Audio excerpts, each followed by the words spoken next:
Hi hello friends, ನಮಸ್ತೆ. ಎಲ್ಲರೂ ಹೇಗಿದ್ದೀರಾ? ಎಲ್ಲರೂ ಚೆನ್ನಾಗಿದ್ದೀರಾ ಅಂದ್ಕೊಂಡಿದ್ದೀನಿ. ಹೋಪ್ ನಾನು ಕೂಡ ಚೆನ್ನಾಗಿದ್ದೀನಿ. Welcome back to my YouTube channel.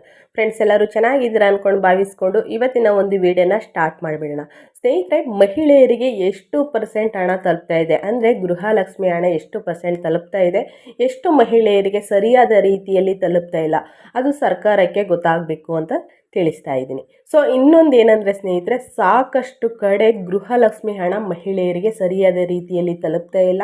ಮಹಿಳೆಯರು ಏನು ತಿಳ್ಕೊಂಡಿದ್ದಾರೆ ಅಂತಂದರೆ, ಗೃಹಲಕ್ಷ್ಮಿ ಹಣನ ಬಂದ್ ಮಾಡಿದ್ದಾರೆ, ಗೃಹಲಕ್ಷ್ಮಿ ಹಣನ ಎಲ್ಲೂ ಕೂಡ ರಿಲೀಸ್ ಮಾಡಿಲ್ಲ ಅನ್ನೋದನ್ನೇ ಕಂತು ಅಂತ ಸಾಕಷ್ಟು ಮಹಿಳೆಯರು ತಿಳ್ಕೊಂಡಿದ್ದಾರೆ.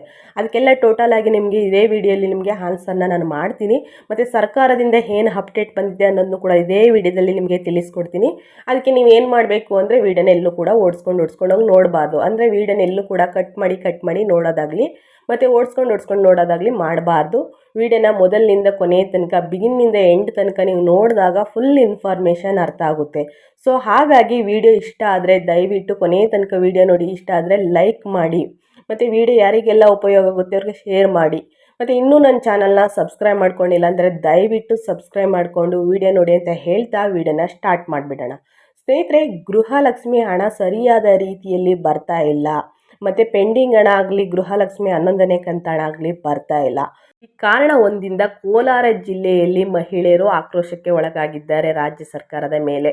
ಯಾಕಂದರೆ ಗೃಹಲಕ್ಷ್ಮಿ ಹಣ ಕೋಲಾರ ಜಿಲ್ಲೆಗೆ ಸರಿಯಾದ ರೀತಿಯಲ್ಲಿ ನೀವು ಬರ್ತಾ ಇಲ್ಲ, ಸರಿಯಾದ ರೀತಿಯಲ್ಲಿ ನೀವು ಆಗ್ತಾ ಇಲ್ಲ. ಪೆಂಡಿಂಗ್ ಹಣ ಆಗಲಿ, ಗೃಹಲಕ್ಷ್ಮಿ 11ನೇ ಕಂತು ಹಣ ಆಗಲಿ ಬರ್ತಾ ಇಲ್ಲ. ಮತ್ತು ಇನ್ನೊಂದು ಏನು ಹೇಳಬೇಕು ಅಂದರೆ, 2 ದಿನಗಳ ಹಿಂದೆ ಮೈಸೂರಲ್ಲೂ ಕೂಡ ಮಹಿಳೆಯರು ಪ್ರತಿಭಟನೆ ಮಾಡಿದರು. ಗೃಹಲಕ್ಷ್ಮಿ ಹಣ ಬರ್ತಾ ಇಲ್ಲ ಬಂದ್ ಮಾಡಿದ್ದೀರಾ, ನಮಗೆ ತಿಳಿಸಬೇಕು ಅನ್ನೋದು ಸಾಕಷ್ಟು ಮಹಿಳೆಯರ ಕ್ವಶನ್ ಆಗಿದೆ. ಇದಕ್ಕೆ ಉತ್ತರ CM ಸರ್ ಆಗಲಿ, DK ಶಿವಕುಮಾರ್ ಅವರಾಗಲಿ, ಲಕ್ಷ್ಮಿ ಹೆಬ್ಬಾಳ್ಕರ್ ಅವರಾಗಲಿ ಏನು ತಿಳಿಸಿದ್ದಾರೆ ಅನ್ನೋದನ್ನ ನಾನು ಹೇಳ್ತಾ ಹೋಗ್ತೀನಿ. ಸ್ನೇಹಿತರೆ, ಏನು ಹೇಳಿದ್ದಾರೆ ಅಂದರೆ, ಗೃಹಲಕ್ಷ್ಮಿ ಹಣನ ನಾವು ಸ್ಟಾಪ್ ಮಾಡಿಲ್ಲ, ಎಲ್ಲ ಅಪ್ಲಿಕೇಶನ್ನು ವೆರಿಫಿಕೇಷನ್ ಮಾಡಿ ಸರಿಯಾದ ಡಾಕ್ಯುಮೆಂಟ್ಸ್ ಇದ್ದರೆ ನಿಮಗೆ ಗೃಹಲಕ್ಷ್ಮಿ ಹಣ ತಲುಪುತ್ತೆ.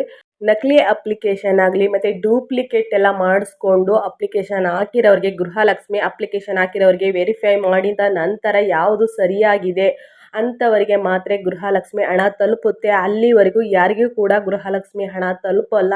ಇದನ್ನು ವೆರಿಫೈ ಮಾಡ್ತಾ ಇದ್ದೀವಿ ಅಂತ ಹೇಳಿದ್ದಾರೆ ಸ್ನೇಹಿತರೆ. ಸೊ ಹಾಗಾಗಿ ಅಲ್ಲಿ ತನಕ ಮಹಿಳೆಯರು ತಾಳ್ಮೆಯಿಂದ ಇರಬೇಕು, ಯಾವ ಪ್ರತಿಭಟನೆ ಮಾಡಬಾರದು ಅಂತ CM ಸಿದ್ದರಾಮಯ್ಯ ಅವರು ತಿಳಿಸಿದ್ದಾರೆ. ಸೊ ಇನ್ನೊಂದೇನೆಂದರೆ, ಪ್ರತಿಭಟನೆ ಮಾಡೋಕ್ಕೂ ಒಂದು ಕಾರಣ ಇದೆ. ಸಾಕಷ್ಟು ಮಹಿಳೆಯರಿಗೆ ಪೆಂಡಿಂಗ್ ಹಣನೂ ಕೂಡ ಬರ್ತಾ ಇಲ್ಲ, ಗೃಹಲಕ್ಷ್ಮಿ 11ನೇ ಕಂತು ಹಣನೂ ಬರ್ತಾ ಇಲ್ಲ.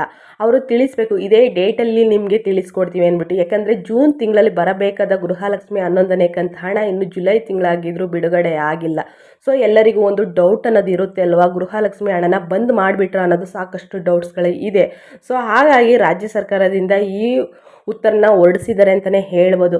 ನೀವು ಅಲ್ಲಿ ತನಕ ವೆಯ್ಟ್ ಮಾಡಬೇಕಾಗುತ್ತೆ. ಎಲ್ಲರದು ವೆರಿಫೈ ಆದ ನಂತರ ನಿಮಗೆ ಗೃಹಲಕ್ಷ್ಮಿ 11ನೇ ಹಣ ಆಗಲಿ ಮತ್ತು ಪೆಂಡಿಂಗ್ ಹಣ ಆಗಲಿ ಬಿಡುಗಡೆ ಮಾಡ್ತೀವಿ ಅಂತ ತಿಳಿಸಿದ್ದಾರೆ. ಅಲ್ಲಿ ತನಕ ವೆಯ್ಟ್ ಮಾಡಿ ಮಹಿಳೆಯರು ಅಂತ ತಿಳಿಸಿದ್ದಾರೆ ಸ್ನೇಹಿತರೆ.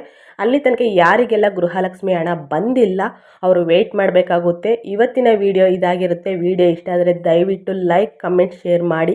ಯಾರಿಗೆಲ್ಲ ಗೃಹಲಕ್ಷ್ಮಿ 11ನೇ ಕಂತು ಹಣ ಬಂದಿದೆ, ಯಾರಿಗೆಲ್ಲ ಬಂದಿಲ್ಲ ಅನ್ನೋದನ್ನ ಕಮೆಂಟ್ ಬಾಕ್ಸಲ್ಲಿ ತಿಳಿಸಿ ಅಂತ ಹೇಳ್ತಾ, ಯಾರಿಗೆಲ್ಲ ಪ್ರಾಬ್ಲಮ್ ಆಗಿದೆ ಅವರು ನನಗೆ ಕಮೆಂಟ್ ಬಾಕ್ಸಲ್ಲಿ ತಿಳಿಸಿದರೆ ಅದ್ರ ಬಗ್ಗೆ ಒಂದು ವಿಡಿಯೋ ಮಾಡಿ ತಿಳಿಸ್ಕೊಡ್ತೀನಿ.